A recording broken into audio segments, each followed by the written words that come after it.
Hello. I'm doing something a little bit different here. This is a personal vlog about a game the game that meant the most to me, that impacted me the most in my life to this point. And as you might imagine, it hit me early when I was a teenager, and it's Warcraft 2. It's a real-time strategy game. I started playing this game when I was in high school, sophomore year, right, 15 years old, and it really impacted me. I I I really wanted to. I really appreciated the depth and the connection that I was able to build with other people at my school that played it, and I wanted more of that. And I went to find that on internet places like AOL, which were very new at the time, and most people weren't connected to. This is like 95, probably 95. 96, 97, more like that. And I went online and found other people that played, and found all these communities of and leagues and ladders, and I was just amazed by it. I was amazed by how good people were and all the different things that they could do, and I just wanted to be like them. I wanted to be one of the top players, and I did in fact become one of the top players, if not the top player, for a number of years. Um, Honestly, probably a good amount of time after a lot of people had moved on from this game and moved on to games like StarCraft and Counter-Strike. Um, but the really unique thing about this game wasn't even the one-on-one. It was the two-on-two and the team play aspect. The mechanics of this game just really worked well for a team environment.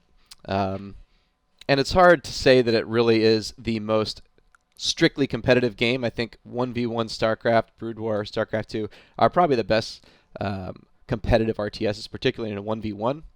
But the way that the dynamics of this game worked so well in a team environment that the reason that I kept coming back was I made, like, honestly lifelong friends that I'd partner up with, that we would team with, and we would have these rivalries with other teams.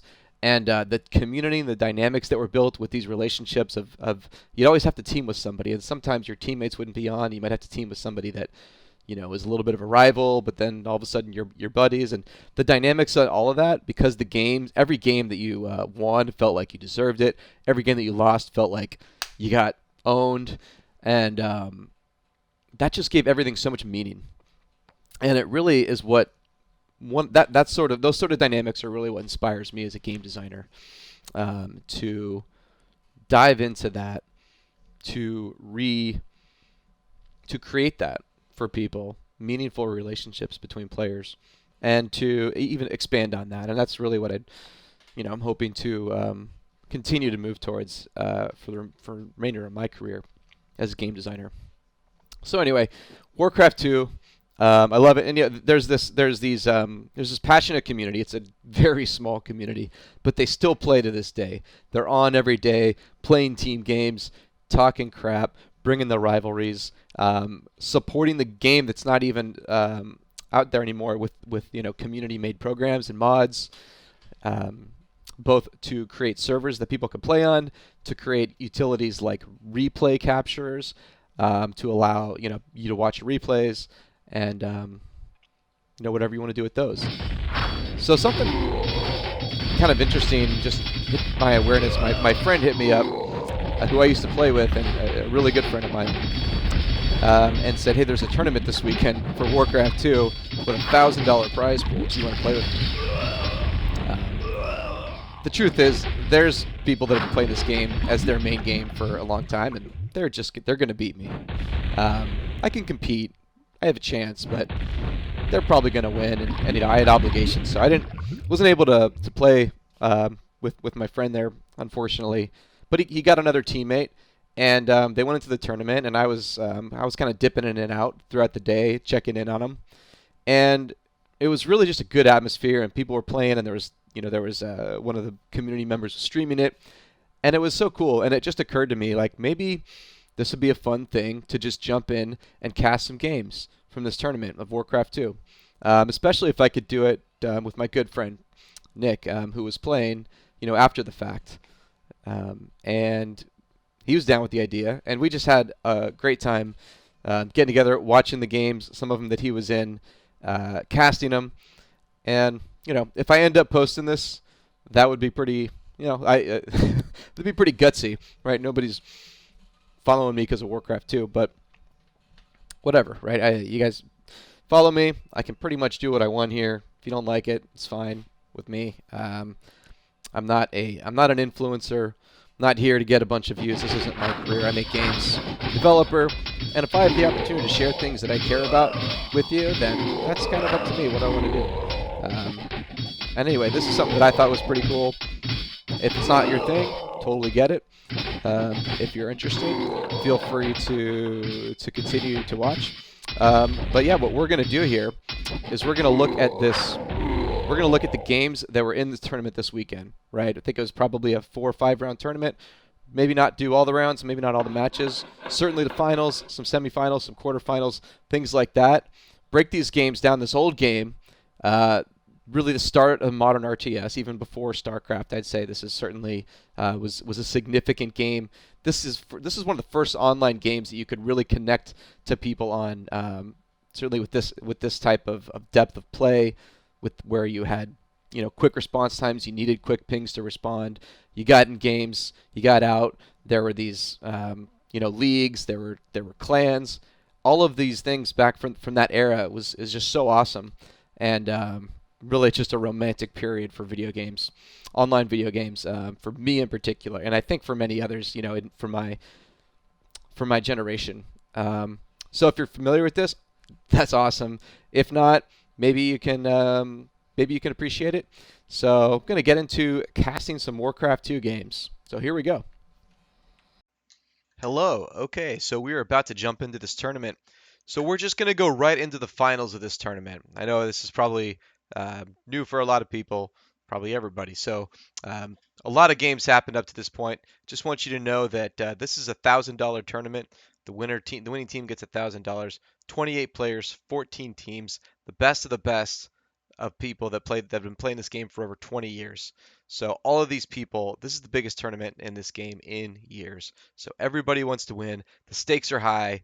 These 28 handles that you see up here are hardcore players. They all think they can win, and they all want to win, and they want to hold that title for the next years to come. So the stakes are really high here. It's important to these people.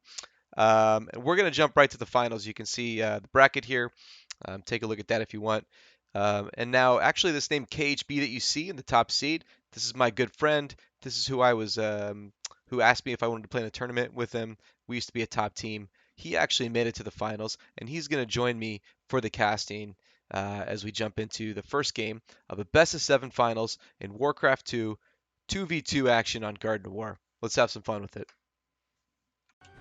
Okay, here we are in the first game of the finals of this Warcraft 2 tournament. It's a 2v2 tournament played on Garden of War. And the 2v2 teams are Logan and Steve in the 00 clan, who are blue and teal. So they're going to be down here at 5 and small 6, or small 5.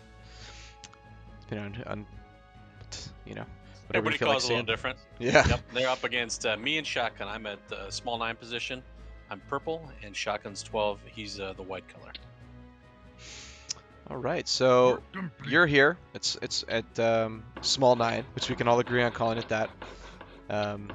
What are you thinking as a player Well, here? with these spots, my plan is I'm going to try and duel to 9, possibly Peon Scout up to 11, but I'm probably just going to take it. That's usually my thoughts with this kind of opening. And then Shotgun at 12, he's going to rush, scout too early, and then rush for my duel, depending on what we find. Mm-hmm. Yeah, so you're gonna not really make any aggressive units. You're gonna power up. You're gonna double down on your economy with the duel by making a town hall, or another great hall right away, and that'll let you make more workers. Make more workers. You're making double the workers of everyone else once that finishes, and therefore you get a much bigger economy. You're mining more gold, chopping more wood, which are the 2 primary resources of this game, and then you can make a lot more units. Yep, my goal this game is to get huge and win. Get big, make lots of ogres. Yeah, that's the plan. Yeah, and while you're doing that, you're not going to have very many defenses. So white's going to make grunts to try and protect you from early attacks. And green, it looks like, is thinking, huh, is this guy going to try and two-haul on me? Yep, and I just saw 2 teal peons go into my base as I'm running a peon to 12, and I know that something bad is about to happen. Yeah. So he's doing this strategy, very Warcraft 2 centric thing, where you don't have to wait until you have attacking units. You can make a lumber mill early on and just go build these powerful defensive structures, towers, right on top of your opponent. And if they haven't prepared for it, and they're not ready to defend it, and they're being greedy and taking another base, then this can absolutely work. Yeah, in this case, I'm definitely being greedy, and I'm not going to be able to defend his attack, so I just need to abandon this base, which is what I'm doing. I did see 3 peons at S9 from teal, so I'm expecting him to pull more shenanigans. So I'm building this tower here, and then I think my plan at this moment is to make a Rax when I have resources. Yeah, which is, I wouldn't have done that because you already have a barracks here. So I would have thought, well, gee, I've already got one. I'm not going to spend all the resources on yet another one. It was a risk. Yeah. And then, it was even a risk for Green to scout here, because if you weren't here, or if you were here, or anywhere else up here, and you were rushing, then he just wasted his scouts, and he's probably not going to do anything with them. So he took a chance with his whole strategy here, and it turned out that risk paid off. Yeah, that's what a lot of early game is, calculated risk. You know, if I do X, can Y happen? What is it going to cost me? So it was worth it for him, and I think it was worth it for what I did too. You can see White at 12 o'clock is doing a standard rush, level 3 rush. The first 2 levels are cheap. The second 2 levels are expensive. So usually go level 3 early and level 4 or 5 later. Blue's doing the same thing. Now this is an example of how this map is really different at every location. And, imbalance as well. But a lot of the spots are relatively balanced with different advantages. 5 o'clock doesn't have that much space to build, but it can wall in. Right, there's not a choke, there's a big open entrance, there's a back you have to defend, but you can wall in, which means you don't have to have any troops there to seal up. White, at 12 o'clock, cannot wall in, but he's got a pretty nice open space to build, and he's got a choke here where he can defend attacks. So you're going to play differently depending on your spot. Every one of these locations, the 8 locations, 12-2, 4-5, 6-8, 9-11, all have different qualities you have to adapt to as a player, and then you have to think about how your opponent's going to adapt to as your enemy. So it's kind of that matrix of possibility that makes this Garden of War 2v2 format so interesting and produce such different games. Yeah, I'm not sure what the enemy team was thinking right now, but I know me and Shotgun were thinking that... Oh, here we go. Take a look at Small 9. Oh my goodness. So that you made that barracks, you made some grunts, and he made a catapult. And Looks you got like it. that risk paid off. Yeah. Catapult is expensive, and it takes a long time to build. 3 grunts took care of it. Wow. He was probably not expecting that. Thought I killed his base, he's going to have to run away. Probably the last thing he's thinking is that you're just going to blindly make grunts down here without knowing He what he's just doing. doubled down, too, and made another barracks. Oh, he's Take not a look giving at up. 12. Blue's got an attack coming. He's going to set up on 12. Now let's just remind the teams again, blue and green are allied, purple and white are allied. So blue's pressing an attack right now. Looks like he's got more grunts. He's got a setup that white would have to attack into. So it looks pretty good. But then white gets a catapult, which he had to start about a minute ago, and he's going to be completely safe. I mean, we saw how fragile the catapult is just a little while ago at Small 9, but behind units, it's very effective. Yeah. The downside of building that catapult, though, is that 5 is forting faster than 12. Mm-hmm. We're ready, Master. I'm not ready. Not by much, but those little differences, 5 seconds can make the difference. I just had to pause real quick there.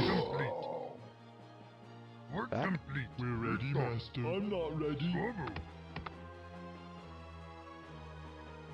Yeah, Blue's altar is going to finish a little bit sooner. So this Altar of Storms, this is where you make Bloodlust, or this is where you make Ogre Mage, who can then upgrade Bloodlust. And that turns all of your tier, your top tier infantry units, the Ogres, into spellcasters that can use Bloodlust. Now, Bloodlust gives units triple attack damage. So it's absolutely essential to utilize properly, and it's really what late game is all about. Ogres running around, Bloodlust at the right time, trying to take advantage of that timing while they have the mana to cast that spell. But back on this front, you've got tier 1 units fighting, and purple looks like you've successfully pushed back this green attack. Yeah, I got a catapult. I baited his units into attacking, and then I had superior numbers. And I'm taking care of his units. Blue is attacking me at the top of 9, but it's not going to do much. I can repair. Yeah. Blue is Ogre Mage, so he's going to have Bloodlust in seconds. White's Bloodlust is also going, but he's a little bit behind. So Blue's trying to get a kill move in here. He knows he's faster on the Ogre Mage. He knows that Bloodlust, I mean, milliseconds will matter on the timing of that, where if you get in there just before he has it, then you're going to kill all his troops. But that Grunt's in the way, just enough time to lust up. Barely. Catapult's there to push him away, and White holds on.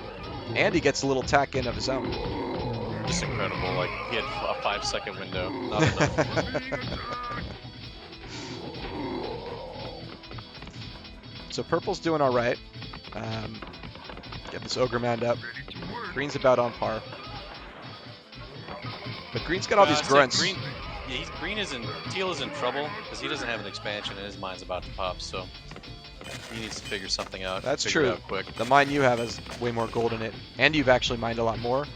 And you've got all these grunts, which looks like you know, they're gonna do some damage somewhere. He doesn't have any army. All right, here comes White. Try and see what damage he can get. Unlusted. That was a pretty. Unlusted ogres are just irrelevant. That was sloppy. That was sloppy. So he's got these buildings here, which his army can't even get to. So while they do serve as a nice warning to prevent these workers from dying, he's going to lose them before his army can respond. But they do respond. He only loses one of the buildings. And yeah, I really like Shotgun's timing on that attack to kill that temple. He's got to remake it, but it was still a nice timing. Now the temple's important there. Yeah, it's true. If he had finished that temple and been able to get a Death Knight out, then that's going to shut down any attacks from up here. But he got it just in. Yeah, he got basically it at the right blocks time. off him from coming from that angle. Yeah. Funnels him to where you want him to come. All right, White coming in big again. attack from White.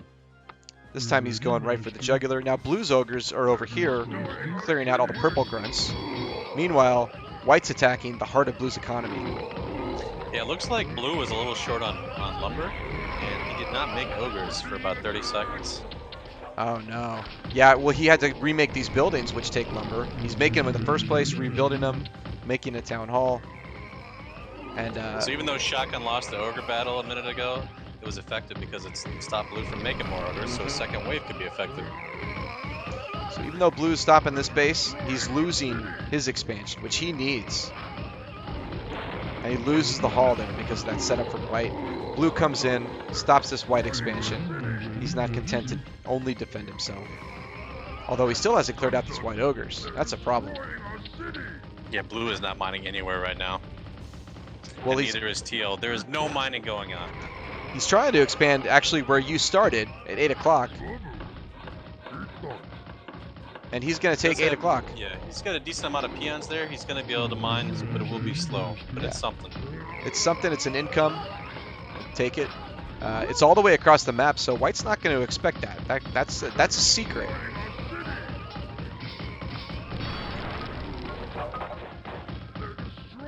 White's trying to break this down. Blue's not having it. Protecting his teammate. So Blue's spending a lot of his energy, right? He's got these peons stuck here. They should be chopping wood. But he's trying to protect his teammate. That's taking his attention away from expanding, getting his resources sorted out. And now Purple is getting Ogre Mage and getting ready to become a factor in this game. Yeah, Lust is just finished for me, so I'm ready to start being effective. Right, coming around to parry this attack. Yes. Blue keeping the pressure on as much as he can, even though he's being attacked. He's And trying to White just... just scouted 4. He saw no expansion, Mhm. so he knows that Blue has to be somewhere. Yeah, he's got to be somewhere else. It's not like he decided to not expand. That's not an option. And there's only so many places he could be.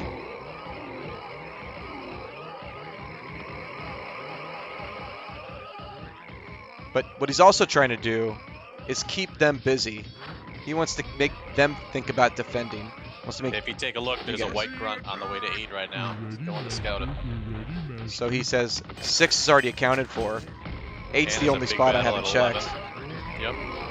And while Blue's trying to distract everybody from his 8 o'clock base, that grunt, he wasn't going to go fight Bloodlusted Ogres, so he might as well scout, and he finds the secret base. Not a secret anymore. Meanwhile, Purple is in small 5, behind 6, doing some damage. Blue's trying to attack, but he's also trying to go over here. He's trying to get this grunt, defend his base. Purple Teal's destroys hanging that on, force. just trying to get some money to do something. Blue He's, can't defend Not himself. enjoying things. No. Blue's trying everything he can to keep him alive, but he's losing his own base in the process. For the second time. And 8 has been That'll owned. Hello. Rip. They realize it's over, they can't win from here, and they leave the game, and that gives game 1 to KHB and Shotgun. Congratulations on winning GG's, game 1. guys. Well played. Yeah. Well played. I mean, Green, he really took that base out quick.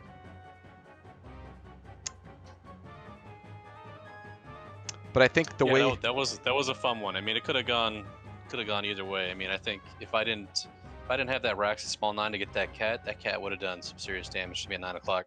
Yeah. I think you countered that well. You anticipated the worst, and the worst happened, and your insurance policy paid off. Yeah, and I think if Blue was really secured that expansion at 4 a little more, if he either walled it in or got a tower up after he walled it, I mean, he could have kept that, and the game would have gone on a lot longer. That was everything. He needed to get 4 secured. There's a lot of different ways he could have done it.